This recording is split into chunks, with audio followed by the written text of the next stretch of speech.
स्वागत है आज की ताजा खबरों के इस शो में जिसका नाम है कोच टुडे हिंदी। मेरा नाम है सैयद आमिर हुसैन। आइए बिना किसी देरी के आज की सुर्खियों से शुरू करते हैं। महाकुंभ भगदड़ मामले में जान माल के नुकसान की जांच करें। अगर कोई नुकसान हुआ है तो यूपी सरकार ने हाई कोर्ट के सुझाव के बाद न्यायिक आयोग का दायरा बढ़ाया। मद्रास हाई कोर्ट ने ईशा फाउंडेशन में महाशिवरात्रि समारोह की अनुमति दी।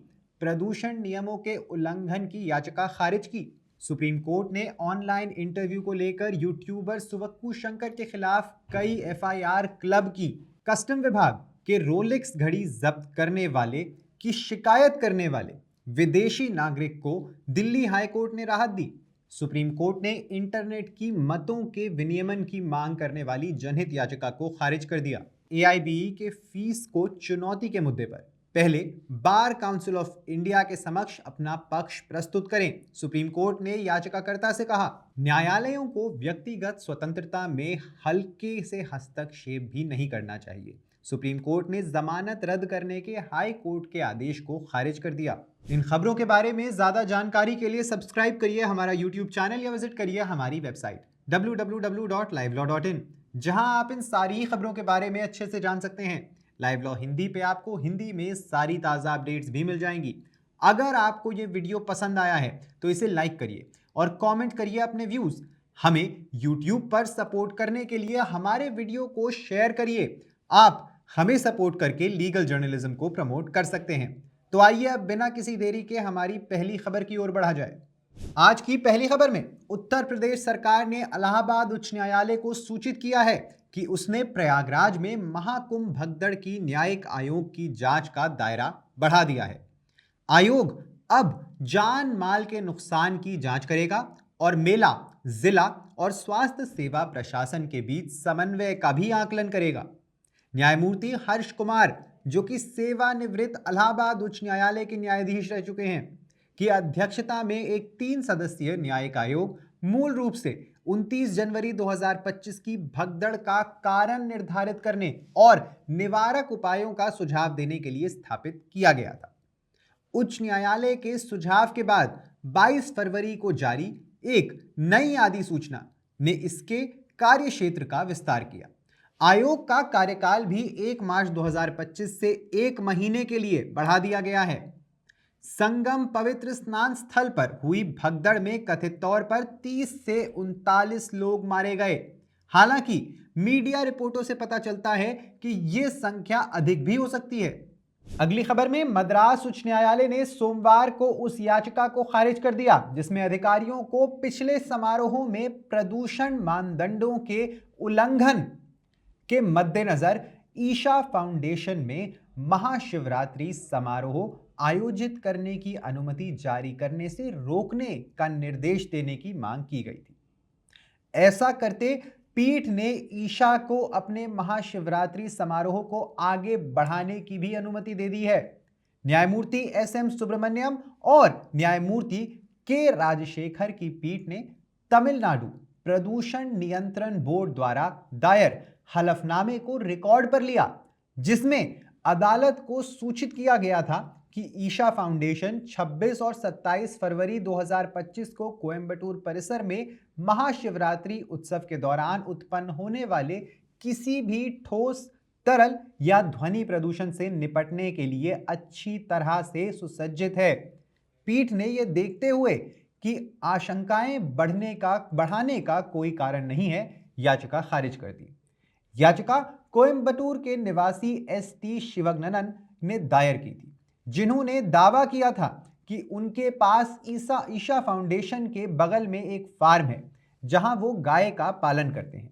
उन्होंने तर्क दिया था कि ईशा फाउंडेशन नियंत्रण मानदंडों का पालन किए बिना अपने परिसर में महाशिवरात्रि उत्सव का आयोजन कर रही है और इससे काफी ज्यादा प्रदूषण होता है। एक और बड़ी खबर में सुप्रीम कोर्ट ने आज यानी 24 फरवरी को यूट्यूबर सुवक्कू शंकर के ऑनलाइन इंटरव्यू को लेकर उनके खिलाफ दर्ज एफआईआर को क्लब करने की अनुमति दे दी है। न्यायालय ने शंकर को अदालती कार्यवाही के खिलाफ बयान न देने के पिछले निर्देशों का पालन करने की भी चेतावनी दी। सीजेआई संजीव खन्ना और न्यायमूर्ति संजय कुमार की पीठ एक ऑनलाइन साक्षात्कार को लेकर यूट्यूबर सुवक्कू शंकर के खिलाफ दायर 16 एफआईआर की चुनौती पर सुनवाई कर रही थी।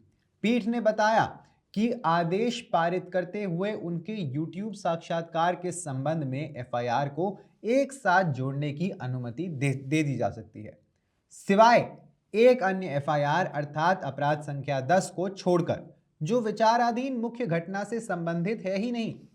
दिल्ली उच्च न्यायालय ने दोहराया है कि अधिकारियों द्वारा सीमा शुल्क अधिनियम 1962 की धारा 124 के तहत सामान आदि जब्त करने के पहले एक यात्री को कारण बताओ यानी शो कॉज नोटिस जारी करना केवल एक प्रोफॉर्मा पर वैध नहीं है। न्यायमूर्ति प्रतिभा एम सिंह और न्यायमूर्ति धर्मेश शर्मा की खंडपीठ ने इस प्रकार हांगकांग के एक स्थायी निवासी को राहत दी, जिसकी रोलेक्स घड़ी की कीमत 30,29,400 रुपए थी, जिसे सीमा शुल्क विभाग ने हवाई अड्डे पर ही जब्त कर लिया था। याचिकाकर्ता का मामला था कि हिरासत के समय उससे मूल्यांकन के लिए एक फॉर्म पर हस्ताक्षर कराया गया था। इसके बाद एक मानक प्रारूप में एक उपक्रम दर्ज किया गया था, जिससे उन्हें कारण बताओ नोटिस यानी शो कॉज नोटिस और व्यक्तिगत सुनवाई से छूट मिल गई।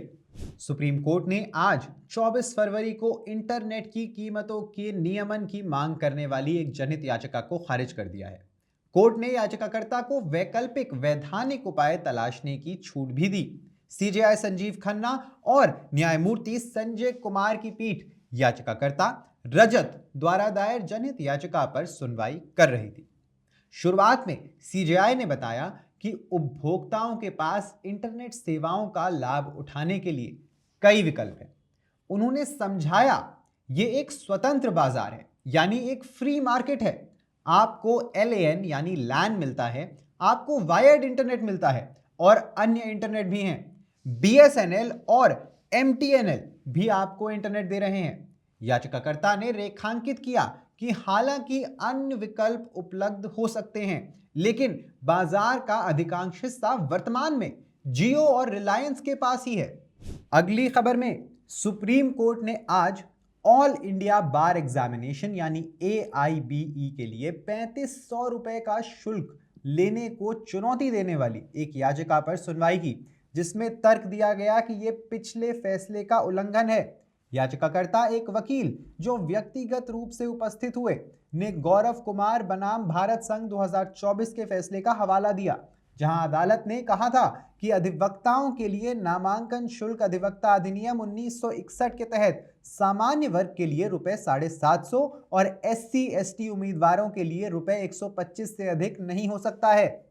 न्यायमूर्ति JB पारदेवाला और न्यायमूर्ति R महादेवन की पीठ ने याचिकाकर्ता को पहले औपचारिक प्रतिनिधित्व के साथ बार काउंसिल ऑफ इंडिया यानी BCI से संपर्क करने का निर्देश दिया। कोर्ट ने कहा कि यदि BCI उचित समय के भीतर जवाब देने में विफल रहता है तो याचिकाकर्ता अदालत में वापस आ सकते हैं। सुप्रीम कोर्ट ने हत्या के प्रयास के आरोपी की जमानत रद्द करने वाले हाईकोर्ट के फैसले को खारिज कर दिया है, जिसमें इस बात पर जोर दिया गया कि व्यक्तिगत स्वतंत्रता एक अनमोल संवैधानिक अधिकार है और इसमें वैध कानूनों के बिना या वैध कारणों के बिना हस्तक्षेप नहीं करना चाहिए। न्यायमूर्ति दीपांकर दत्ता और न्यायमूर्ति मनमोहन की पीठ ने फैसला सुनाया कि चूंकि जमानत के बाद कदाचार, गवाह को धमकाने या सबूतों से छेड़छाड़ का कोई सबूत नहीं था, इसीलिए उच्च न्यायालय के पास इसे रद्द करने का कोई औचित्य ही नहीं था। आरोपी ने 2 साल जेल में बिताए थे और जब उसे जमानत दी गई थी तब अभियोजन पक्ष के 43 गवाहों में से केवल 17 से पूछताछ की गई थी।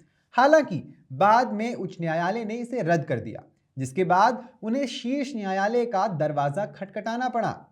सुप्रीम कोर्ट ने कहा कि हाई कोर्ट ने जमानत रद्द करने के चरण में गलत तरीके से लघु सुनवाई या एक मिनी ट्रायल किया, जो अनुचित था।